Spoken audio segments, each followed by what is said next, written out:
Hi friends, welcome to food channel.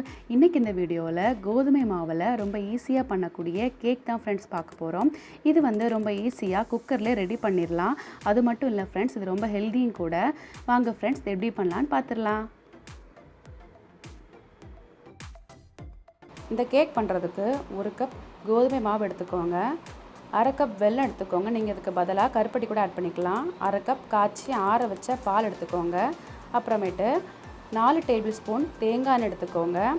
அதுக்கு அடுத்தது கொஞ்சமாக நட்ஸ் எடுத்துக்கோங்க. நான் இன்றைக்கி முந்திரியும் பாதாமும் சேர்த்துருக்கேன்.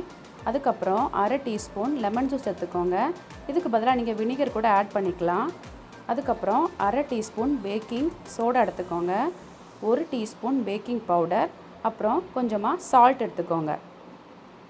பாத்திரத்தில் 1/2 கப் வெல்லம் எடுத்துக்கோங்க. அது கூடவே 1/2 கப் தண்ணியும் சேர்த்துட்டு நல்லா மிக்ஸ் பண்ணி விட்டுருங்க. இது வந்து கொதிக்க வேண்டிய தேவையில்லை, லைட்டாக ஹீட் ஆனாலே போதும். ஸோ நல்லா மிக்ஸ் பண்ணி விட்டுக்கோங்க.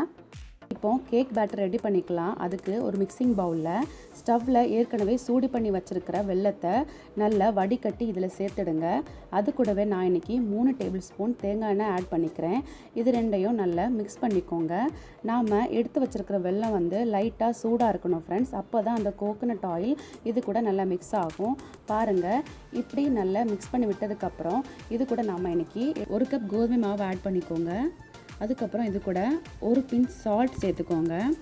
அதுக்கு அடுத்தது 1/2 டீஸ்பூன் பேக்கிங் சோடா சேர்த்துக்கோங்க. 1 டீஸ்பூன் பேக்கிங் பவுடர் சேர்த்துட்டு நல்லா இதை மிக்ஸ் பண்ணி விட்டுருங்க. உங்கள்கிட்ட பேக்கிங் பவுடர் இல்லைன்னா 1/2 டீஸ்பூன் பேக்கிங் சோடா சேர்த்துக்கோங்க. சேர்த்துட்டு நல்லா மிக்ஸ் பண்ணி விட்டுருங்க.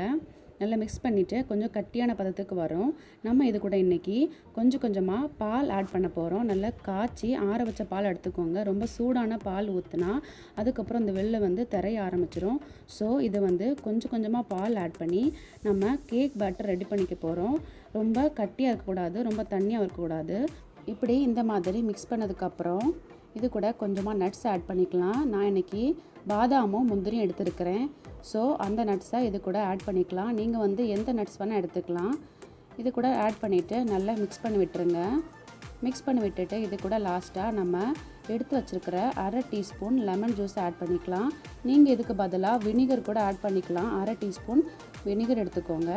எடுத்துகிட்டு நல்லா மிக்ஸ் பண்ணி விட்டுருங்க. நம்ம கேக் பேட்டர் ரெடி ஆயிடுச்சு. இப்போது நம்ம இதை ஒரு பவுலுக்கு மாற்றிடலாம்.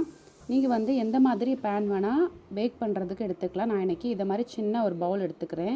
எடுத்துகிட்டு நெய்யோ அல்லது எண்ணெயோ நல்லா இது கூட நல்லா மிக்ஸ் பண்ணி விட்டுக்கோங்க. எல்லா இடமும் படுற மாதிரி நல்லா மிக்ஸ் பண்ணி விட்டுருங்க. அப்புறம் ரெடி பண்ணி வச்சுருக்கிற கேக் பேட்டரை இதில் ஆட் பண்ணிக்கலாம். இப்படி ரெடி பண்ணி வச்சதுக்கப்புறம் கொஞ்சம் நட்ஸ் எடுத்து மேலே நம்ம கார்னிஷ் பண்ணி விட்டுக்கலாம். அதுக்கப்புறம் இதை லைட்டாக இப்படி தட்டி விட்டுக்கோங்க. அப்போ தான் இடையில கேப்ஸ் எதுவும் இல்லாமல் இருக்கும்.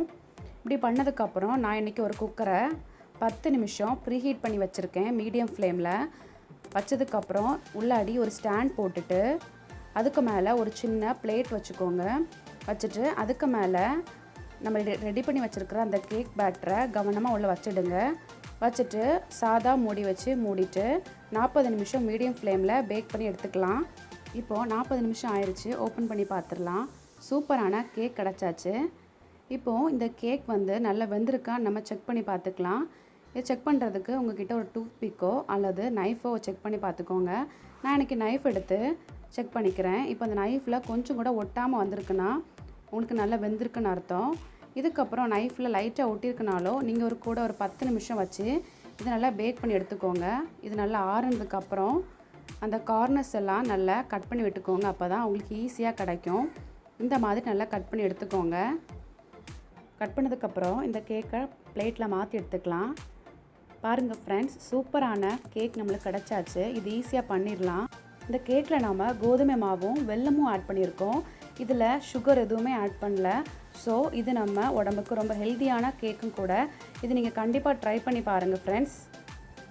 நம்ம இதை இப்போ கட் பண்ணி பார்த்துடலாம். ரொம்பவே சாஃப்டாக இருக்கும்.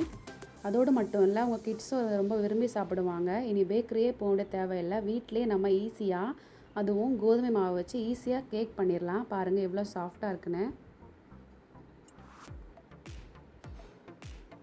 அவ்வளோதான் ஃப்ரெண்ட்ஸ், கேக் ரெடி ஆயாச்சு.